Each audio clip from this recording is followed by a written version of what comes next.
chorale en assemblée n'est pas biblique. C'est difficile d'imaginer église sans chorale. N'est-ce pas? Ce n'est pas biblique. Il n'existe pas de groupe de louanges dans l'église primitive, ni de chorale, les spécialistes du chant, parce que tous louaient Dieu ensemble.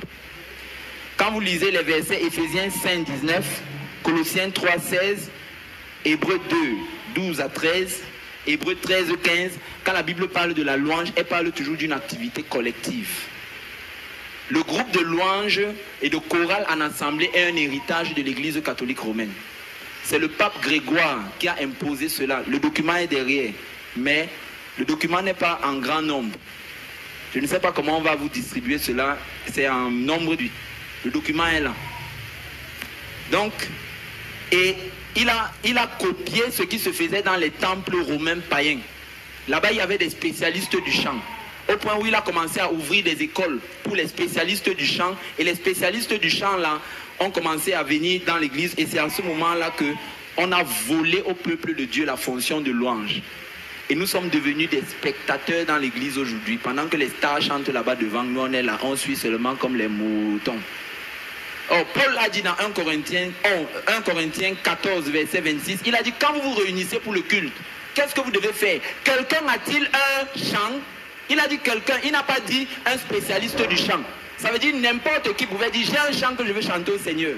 C'est pourquoi la Bible dit, exhortez-vous les uns les autres. Les uns les autres. Ça veut dire que je peux apporter un chant, tu peux apporter un chant. Il n'y a pas de spécialiste. Mais maintenant, si ma voix te dérange, ce n'est pas à toi que je chante. C'est bon dans ses oreilles. Parce qu'il écoute le cœur et non la qualité de la mélodie. Alléluia. Applaudis pour le Seigneur. C'est la réforme. Il n'y a pas de chorale dans le Nouveau Testament. Montre-moi, même les chantres. Il n'y a pas de chantres chrétiens. La dernière fois que la Bible a parlé de chantres, c'était dans Habakkuk 3. Dans le Nouveau Testament, il n'y a pas de chantre. Il n'y a pas le don de louange. Si tu as la qualité de chanter, alors tu es un artiste tout simplement. Pas artiste chrétien, un artiste qui chante pour Dieu, tout simplement. Parce que d'après Colossiens 3, 17, tout ce que nous faisons en parole ou en acte, nous devons faire pour la gloire de Dieu. Va chanter dehors, pas dans l'église. Chante dehors là-bas. Pour maintenant, quelle est la place de la louange dans le Nouveau Testament? La louange n'est pas un ministère dans le Nouveau Testament, elle est un sacrifice. Le sacrifice est orienté directement vers Dieu. Le ministère est orienté vers l'homme. Vous avez compris? Le sacrifice est orienté directement vers Dieu, le ministère est orienté vers l'homme. Si tu chantes pour Dieu, alors c'est un sacrifice. D'après Hébreux 13, 15, offrons sans cesse des fils de louange. Il y a le ministère de la parole. Lorsque c'est adressé à l'homme, ce n'est pas adressé à Dieu. Donc le document est disponible. C'est depuis le 6e siècle que le pape Grégoire a imposé la chorale dans l'église. Et toutes les églises ont copié cela. Donc si tu as un chant, même si c'est...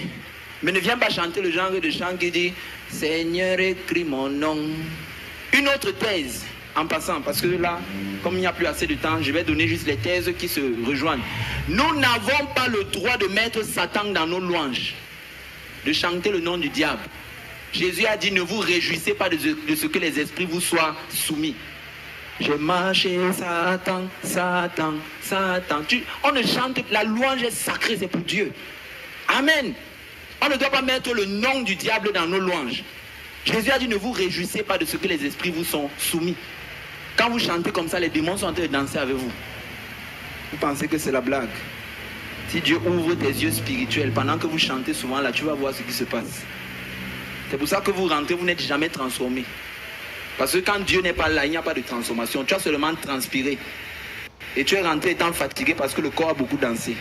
Mais tout ça, c'était la chair, le nkanda. Dieu n'est pas dedans. Dieu n'a pas dit qu'il siège au milieu des louanges des spécialistes. Il a dit les louanges du peuple. Vous croyez que Paul et Silas avaient une belle voix pour chanter?